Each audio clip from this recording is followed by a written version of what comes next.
Welcome to the Supplying Space. I'm your host, David Beck, the Director of the Center for Industrial Innovation Systems at the Institute for Digital Assets Innovation. Today, I'm very proud to have the CEO and founder, Saleem Miyan of MaxSpace, with us today. Let him introduce himself and we get right down to business. Hey, Saleem. Hi, David. It's really good to see you again. It's been a long time. Really pleased to be doing this with you. As you mentioned, I'm Saleem Miyan. I'm the co-founder and CEO here at MaxSpace. Super excited to be able to share a little bit of what we do and how we're focused on helping America's space superiority mission be a raging success. So we're looking forward to the conversation. Let's deep dive. So let's let the audience know a little bit more about MaxSpace, your mission, your role within the space ecosystem to give them a broad understanding. Sure, happy to do that.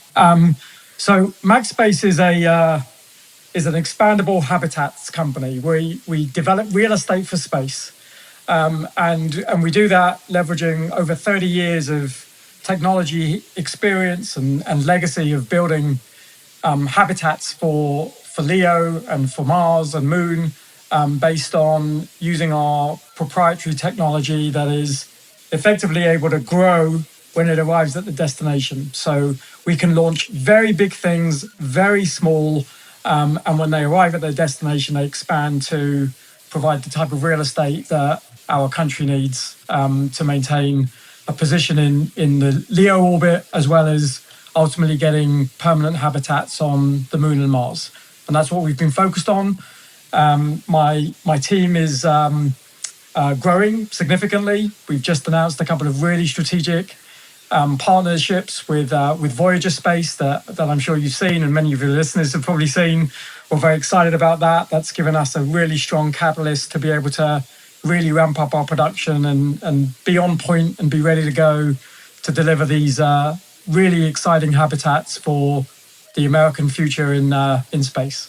Could you tell us about, thank you, sir, for that. I appreciate that, first and foremost. Could you tell us more about how your company is positioned to really help out with sustainable systems in LEO operations area? Because we're looking at supplying the space with all we can these days. Yeah, absolutely. I think one of the biggest challenges that we as an economy know, and the space economy certainly has seen, is getting to space has become much less of a challenge than it was a few decades ago, right? We've had some incredible pioneers like the SpaceX team and the Blue Origin team who have demonstrated the ability to getting to space, right? It's actually, how many launches were there from Florida last year? 140, 150 yes. Independent launches just from Florida, right? So just out of the Space Coast, which is right in our corridor. We're 5 minutes away from those launch pads. And so, having seen that and experienced that, what we now know as an industry is getting to space is a lot easier. Staying in space, now that's the challenge, right? How do we stay there? How do we have long duration missions, not just in LEO, but if we're really going to deliver on President Trump's executive order about the US space superiority and making sure that we have a permanent moon base and building that footprint to ultimately get us to Mars and beyond, we're going to need somewhere to stay. And we're going to need somewhere to store equipment. We're going to need somewhere to maintain facilities that allows us as a race, as a human race, to have that further level of exploration that we all are so deeply excited about. And I know you more than anybody are excited about that. So that's what we're here to do, right? We're one of the very few companies that is able to develop scalable architecture, scalable habitats that can be used for either human or non-human purposes. And when I say non-human, obviously what I'm talking about there is having technology, storage, supplies, garages, all of those types of capabilities, warehouses in space, right? Whether it's in LEO or on the lunar surface. If we don't have that, we can't build the infrastructure. If we can't build the infrastructure, we can't, as a human race, do that exploration. So we see ourselves in a role of providing a really critical level of technology where we can really address some of the day-to-day challenges that the space community has had, which is how do you get big things on the surface of the moon? it's hard, Yes, it is. right? It's really And it's hard. critical to you doing so. And so if we can land things small and compact and then make them bigger when they're there, think of the opportunities. And that's why we created MaxSpace. That's why we're so very focused on supporting America's vision of creating moon bases in the next few years, certainly by the end of this decade. That's our mission, that's our priority, and that's what we're here to do. And I think, David, what's come from that is, as a result of that, other partners that we've been working with, strategic partners, technology partners that complement what we do, are so excited about that. And that's why we're so happy and proud about the fact that Voyager came in with a very significant investment to allow us to continue that growth and that development. So we're excited about where that's going. Yeah, you sound very excited. I'm glad, very, very much glad to watch the progression of MaxSpace over the last 2 or 3 years when we first met, when I was at Space Force, and to see how you have grown. And I think, to your point, what's your thoughts on MaxSpace's opportunity with their assured access to space logistics supply chain areas in which you encompass with all the mission, the directives you're working on? How can that really open up the aperture for space for us all? Yeah, look, I think the reality is as I said, if we're really going to go deep into space exploration and create longevity in that, we need to be able to get technology there. We need to be able to get supplies there. We need to be able to get resources there. And those resources aren't just technology resources, they're human resources, right? And so without a doubt, one of the most important things that we are advocates of and supporters of with the new NASA administration and with our government is to ensure that we have got a footprint that allows that type of growth and that we can rapidly deploy these modules, we can rapidly deploy the real estate that's required in space to enable this to really happen. And then all of the other elements of the economy, the space economy, will be enabled from that, right? Whether it's providing more upmass into space, leveraging the capabilities of bringing more technology back down to Earth, having research developed and processed that in a microgravity or a partial gravity environment. All of those enabling technologies, as you know, probably better than anybody, if you don't have the volume and the space to be able to utilize that, then supply is just a challenge. It's an ongoing challenge of extra cost, extra flights, more missions, more expense, and really doing things the old way rather than the new way. And I think that's what we're looking to enable, is that new way. Let's fly up these modules, very low cost, very, very compact, on standard flight vehicles. Let's create volume in space and then utilize all of that to benefit mankind and benefit the supply lines that the further depth of space exploration really need. And I think that's why we're so excited. Yeah, and to your point, the redundancies and the resiliencies in orbit play a part in how you do so, because you're trying to build an ecosystem to have a highway pathway to the moon to put habitable systems. And what are your thoughts on how we can do a better job in supplying space with those assets for companies like yourself, so that you can have a good, check and balances with moving your cargo to a destination for your future customers? Yeah, so I think one of the biggest things here, David, as you know, is trying to do everything yourself will never work, right? It doesn't accelerate, it slows down. And supply chains are optimized today, and we're able to achieve the things that we are on the ground today because there are interconnected parts between one part of the chain and the next part of the chain.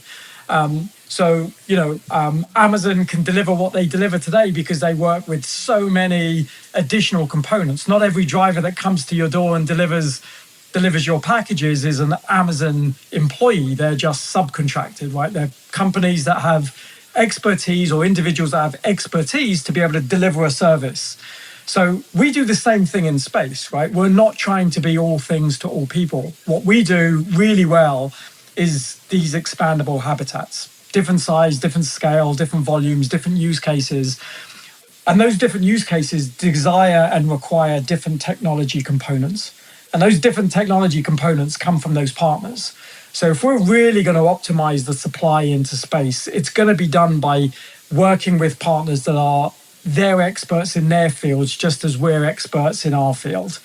And that's how we've created for ourselves a supply chain, a supply link that enables us to be able to deliver a promise of flying habitats to space at a very quick cadence, that optimizes those requirements because we're optimizing the supply line.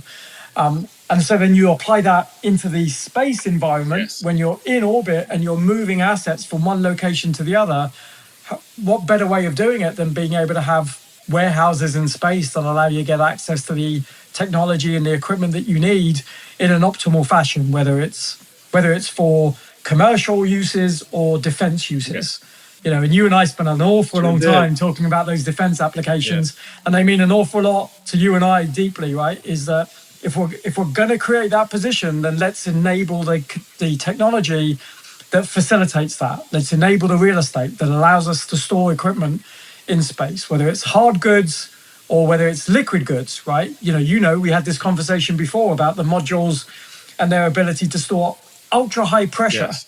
Like I'm talking thousands of pounds of pressure inside a module. Well, what you can put in with thousands of pounds of pressure. You can put fuel into those modules, right? So the thing that creates the most amount of pressure, liquid fuel, imagine that inside a habitat in one of these modules that allows that deep space exploration, enables the access to equipment that you need as you're going through that deeper space exploration, because you now have a vessel that allows you to refuel. Right.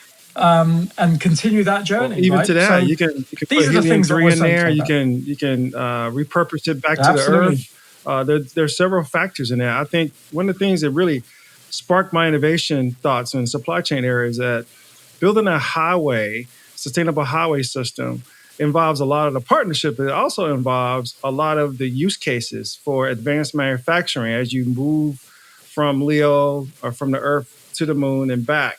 It really opens up your aperture as a company to expose areas in where you haven't looked at to build out footprints as well, right? That's right. That's absolutely right.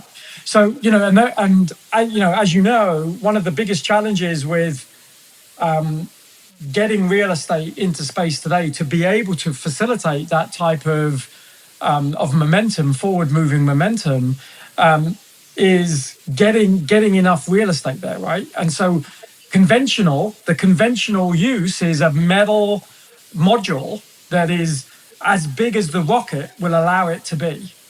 But you've got aerodynamics and all kinds of challenges making something bigger than the rocket fairing. But the bigger the rocket fairing gets, the more challenging it is to get it to where you need to get it to. So we're absolutely trying to optimize that, right? Like, we announced Thunderbird in December of last year, right? That's our LEO station that was looking at NASA's requirements for what happens after the ISS that gets decommissioned. Slight extension to that now, as you've probably seen, from 2030 to 2032, on the basis of optimizing the partners that are working on what the next phase of the commercial low Earth orbit destination is going to be, right? The replacement of ISS. What is that going to be? And so when we announced Thunderbird, it was to complement our partners who were working on building big metallic modules to fit on a Starship or to fit on a New Glenn from Blue Origin, to launch these bigger modules and these heavier modules to replace the ISS. Well, they're awesome, and we love all of those guys. We think they're doing an incredible job.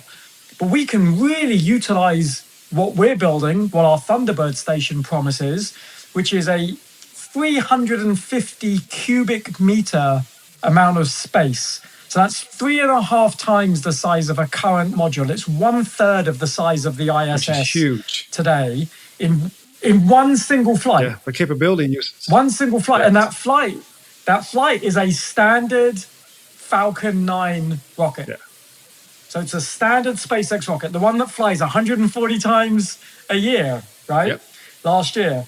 That rocket can carry 350 cubic meters of volume. It's about 7 times the width of the Falcon 9 rocket. Right. And I think when it's expanded. Right. And I think the bill that's in Congress right now is trying to push the ISS to be decommissioned after 2032 gives you a little more leeway to expand the research development for that module and make more multi-purpose uses under that contract, and gives actually a more innovation for other areas to support you in the partnership area. Because I think it's important that we take advantage of every launch, every system that's been put up in orbit, and every opportunity to put foot on the ground or in orbit or around any kind of constellation we can in space. So what are your thoughts on... You're absolutely right. What are your thoughts on the next 5 to 10 years, how you see from a max space perspective, looking out on your deep blue lens from Mars and Moon or wherever you may be, how are we going to expand our universe in terms of supplying habitable formats based on your technologies? Yeah, so I think that's an awesome question. And you said 5 and 10 years. I'll tell you what's happening in the next 2 years. In the next 2 years, we're flying a module. So we're not even though we're an early stage company, as I said at the beginning, we got 30 years of technology heritage behind us. And that 30 years of heritage has already flown 3 expandable modules to space. One of them is on the ISS today, right? The beam module has core IP from our CTO inside that module. Right? We've got a lot of experience at building these things. And since then, we've built over 40 of these modules for NASA projects.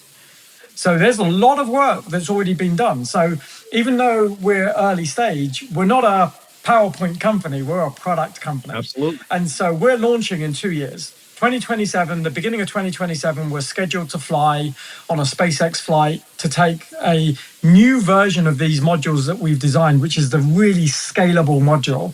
Very, very scalable. We can go from hundreds of cubic meters to tens of thousands of cubic meters, right? 10 times the size of the ISS, if that was ever really required as a single module, right? That may not be what we want to do, but we have the capability to do it with the technology architecture that we have. I think you need it. So with that being said, yeah, absolutely. I think we will.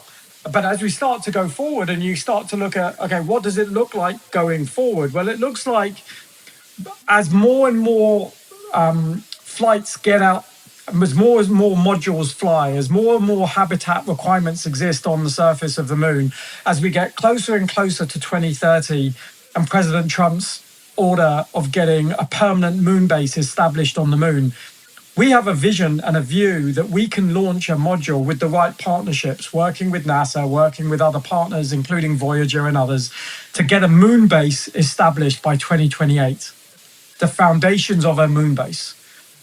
So, we're on a fast track, David, right? We're on a fast track to demonstrate that everything that you believe in, everything that you advocate for, which is the facilitation of getting product, getting asset, getting supply to space, getting that momentum moving, we're 1000% behind that vision. And as I said to members of Congress yesterday, as I said to members of President Trump's administration yesterday, we're here ready to serve, ready to deliver. And I will put all of our resources on that mission because it's not just critical to us as a company, but it's equally critical to the American people. And that's why we're doing what we're doing. I'll go a little further, Saleem. It's critical to mankind. I have these discussions lately about what do we see ourselves? What do we want to be remembered as? And I think because we both are very much high-powered space enthusiasts and entrepreneurs, it's important to be related to that fact that we are here to purposely build something for space and something that we can use for generations and generations going forward. So we're getting close to the end of the podcast, but if you want to mention a couple things in development or anything you want to talk about in the future, we'll open for that for the next couple of minutes, and then you can wrap it up. Yeah, that's great. Well, look, it's always so much fun talking to you. I think your leadership and stewardship when you were at Space Force and what you've been doing since then is just an incredible, point of inflection for me, because I aspire to be able to get to, the heights and the levels that you have with regards to the exposure and the influence that you've had on this industry. So first of all, thank you very much for everything that you've done, welcome, not just for me and my company, but also for the country. It's incredible. And now that you're extending your wings and broadening your reach internationally, I think we've all got a lot to be thankful for you being around. In closing, for me, I guess what I'd like to just suggest, David, is that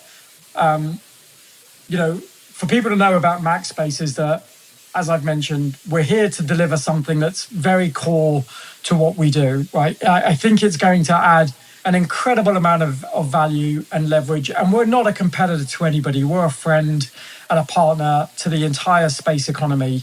And so while there's others sort of competing for different elements, we're an enabler, right? We're a real estate company. We need the plumbers, we need the electricians, we need the power, we need the communications, we need all of that as part of what we do and how we do that. And so we're here, open arms, welcoming all of our partners in to enable us to achieve what we're looking to achieve.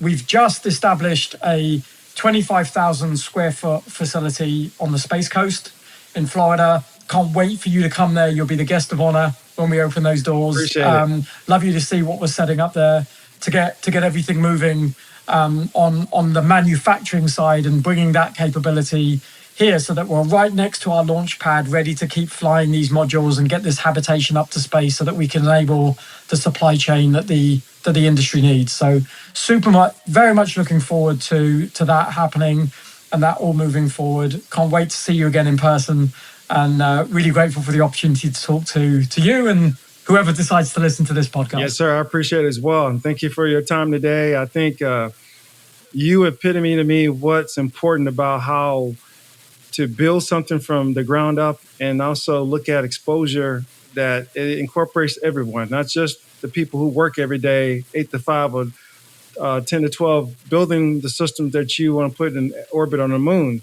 but also the people who are watching, the young kids, the engineers, the scientists, the teachers, the lawyers, the doctors who aspire to be in space. And that's the reason why we created this podcast. Supplying space with good people, good opportunities, and good commentary with CEOs who really understand the engagement of space means to not just America, but to the Earth itself. And so thank you as well. Yep. I wanted to say, please give everybody your contacts and how to contact you on LinkedIn or whatever, your social media, and then we'll go from there. Yep.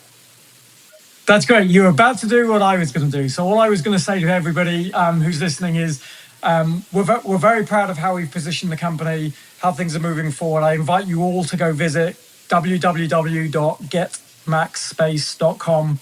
You'll learn a lot about the company, about our Thunderbird, about our technology, about our founders, about our executive team, but also you'll learn a lot about our vision and our belief and our drive and our momentum. So anybody who's out there that wants to learn a little bit more, go to the website. Certainly feel free to reach out to me. I'm sure David will happily give you my contact details if you ever reach out to him. But we're delighted to be here, delighted to have done this today. And if there's anything we can do to support those teachers, those students, the engineers, or anybody else, MaxSpace is an open environment. We welcome commentary, we welcome conversation, and we welcome support. So thanks very much for the Thank you, sir. I appreciate it. And for those out there following the Supply Space podcast, please like, subscribe, and follow. Thank you again for a great Supply Space podcast. Have a great day, everybody.